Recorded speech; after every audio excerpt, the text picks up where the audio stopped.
দর্শক, বাইরের দেশের কিছু উন্নত প্রযুক্তি আজকের ভিডিওতে আমি আপনাদেরকে দেখাবো। যেমন কৃষকদের জন্য এই প্রযুক্তিটা কতটা কার্যকর। দেখুন, ওরা চারা লাগাচ্ছে এই মাটিতে স্বয়ংক্রিয় পদ্ধতিতে। দেখুন কতটা কষ্ট কম হচ্ছে তাদের। তারপরে দেখুন ফ্যাক্টরিতে রুটি বানানো হচ্ছে, যে রুটিটা আমরা হাতে তৈরি করি, ওরা অটোমেটিক পদ্ধতিতে রুটি তৈরি করছে। মানে ফ্যাক্টরিতে অনেক পরিমাণে যখন রুটি তৈরি করার প্রয়োজন হয় তখন তারা এই ধরনের প্রযুক্তিগুলো ব্যবহার করে।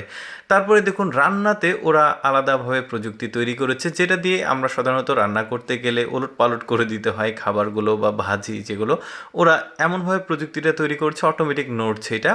তারপরে দেখুন পাহাড়ি অঞ্চলে একটা ব্যতিক্রম প্রযুক্তি ওরা ব্যবহার করছে ভারী জিনিসপত্রগুলো ওঠানামা করার জন্য, ড্রোন প্রযুক্তি, যেটা অনেকটাই কষ্ট তাদের কমিয়ে দিয়েছে। আপনারা জানেন যে পাহাড়ি অঞ্চলগুলো অনেকটা উঁচু নিচু হয়, এই ভারী জিনিসগুলো তোলা ফেলা করতে অনেক কষ্ট হয়। এর জন্য ওরা এই ধরনের ড্রোন প্রযুক্তি ব্যবহার করে। দেখুন এক জায়গা থেকে বাঁশ নিয়ে গিয়ে আরেক জায়গাতে নিয়ে যাচ্ছে, কতটা কম সময়ের মধ্যে এই কাজটা সম্পন্ন হলো।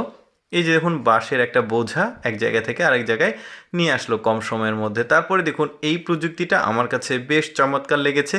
এটার মধ্যে একদমই যে স্পেশাল প্রযুক্তি তা কিন্তু না, এটা একটা ফিল্টার, অর্থাৎ এই যে দেখতে পাচ্ছেন ঘোলা পানি, এটা একদমই কম সময়ের মধ্যে একদম ফ্রেশ পানিতে রূপান্তরিত করবে। এই যে দেখুন এখানে লকটা লাগিয়ে দিল, ভেতরে ফিল্টারের যে ম্যাটেরিয়ালসগুলো আছে সেগুলো তো আছেই।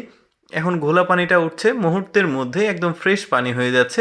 এখন যেটা করবে ওই লোকটা, এই পাইপটা তুলে এখানে আলাদা একটা বক্স রয়েছে, ওর মধ্যে ঘোলা পানি নিয়েছে, এখন মোটরটা ওর মধ্যে দিল। এখন কিন্তু দেখতে পাচ্ছেন বেশ চমৎকারভাবে খুবই দ্রুততার সাথে এই পানিগুলো ফ্রেশ হয়ে যাচ্ছে। এইরকম ভিডিও প্রতিদিন দেখতে আমাদের এই চ্যানেলটি অবশ্যই সাবস্ক্রাইব করে রাখবেন।